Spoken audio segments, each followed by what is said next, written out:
Creating and Sustaining Culture. In this presentation, we are going to learn how organizational culture is created and maintained. After going through this presentation, you should be able to know how organizational culture is created and maintained. State how managerial decisions are affected by organizational culture. List the factors determining organizational culture. The original source of an organization's culture usually reflects the vision or mission of the organization's founder. There are many organizational cultures that are either direct or indirect result of actions taken by the founders. Many a times the founder brings in one or more of the key people and creates a core group that shares a common vision with the founder. This core group creates an organization by raising funds, obtaining patents, incorporating, locating land, building infrastructure, etc. The core group endocrines and socialize employees to their way of thinking and feeling. The values, beliefs, and behaviors of the founder acts as a role model that encourages employees, and they also build the beliefs and behaviors around them. It is very important to sustain organizational culture created by the founders. Sustaining culture depends on three forces. Let's discuss these three forces. The first of the three is selection.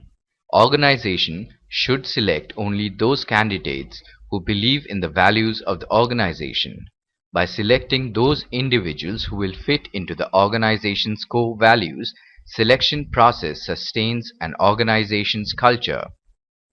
The next force is top management. Top management of the organization establishes norms for the entire organization. Through their implicit and explicit conduct, they show what is desirable as per organization's culture. The last one is socialization. Socialization is the process through which employees adapt themselves to the organization's culture.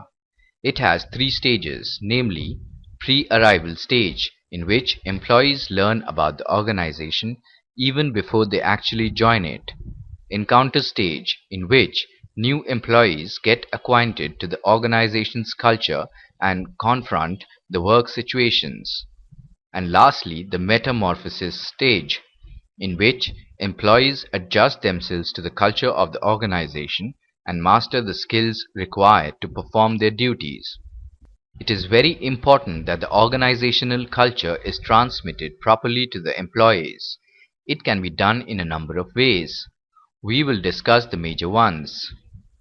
Employees can be narrated some stories containing a narrative of significant events or people, including such things as the organization's founders, rules breaking and reactions to past mistakes, and so forth.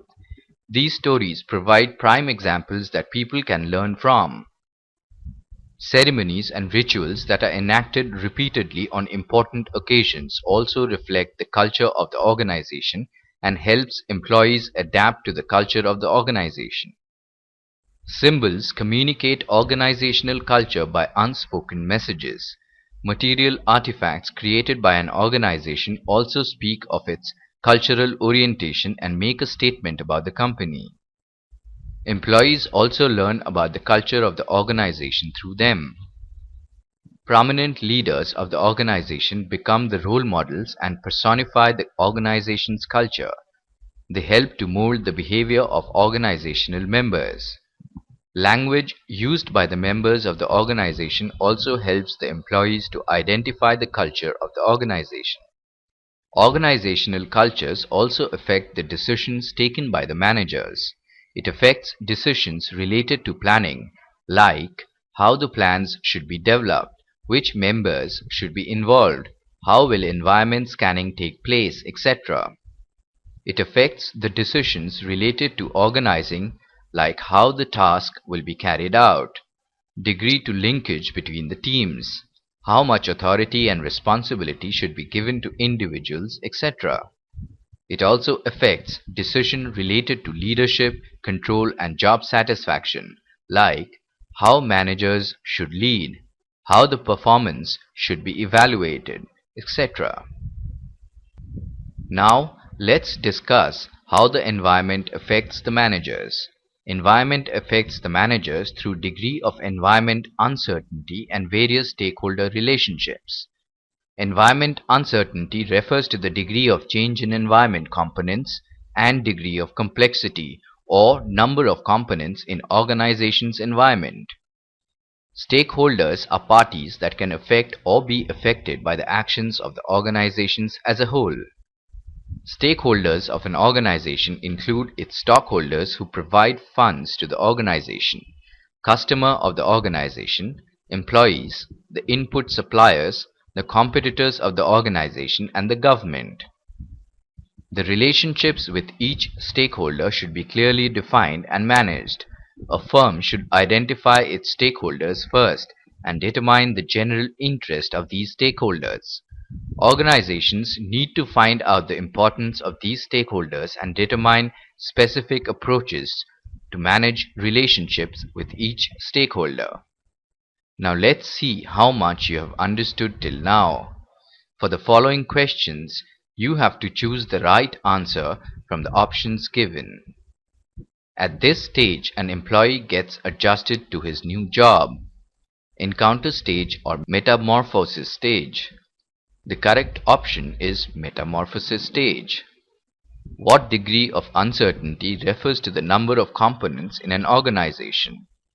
Degree of change or degree of complexity? The correct answer is degree of complexity. Constituencies in an organization are known as stockholders or stakeholders. The right answer is stakeholders. There are a number of factors that determine the culture of an organization. We will discuss a few of them. The working groups emerge in organizations in different forms.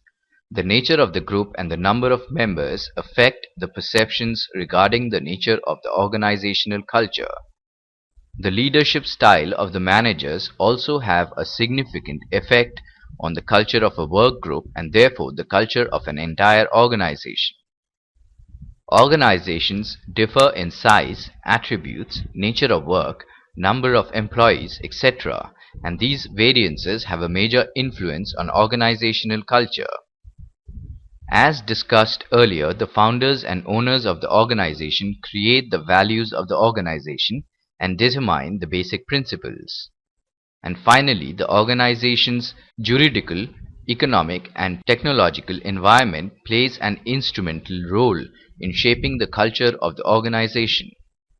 Now let's quickly go through the main points of the presentation. Founders and owners play the major role in creating a culture in the organization. Sustaining a culture depends on three forces, that is, selection, top management, and socialization. Culture is transmitted to employees in a number of ways. The most significant are stories, rituals, symbols, and language. Managers play a significant role in building the culture of the organization.